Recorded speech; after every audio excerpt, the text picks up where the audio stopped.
How to change face in Roblox. First of all, open the Roblox app and log into your account if you haven't already. Now, tap on the option labeled Avatar at the bottom middle of the screen. This will take you to your character customization screen. Next, tap on the Customize button at the top.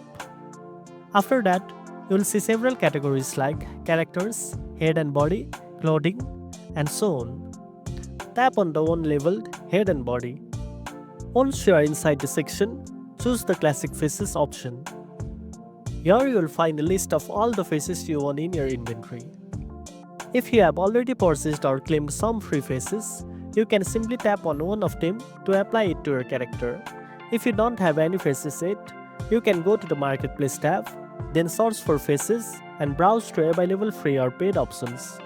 After purchasing or claiming a new face, go back to the Customize section to equip it. Finally, once you have selected the face you like, it will automatically be applied and saved to your avatar.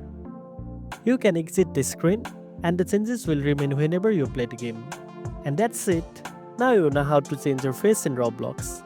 If you found this video helpful, don't forget to like, share and subscribe for more tech tips. Thanks for watching and I'll see you in the next one.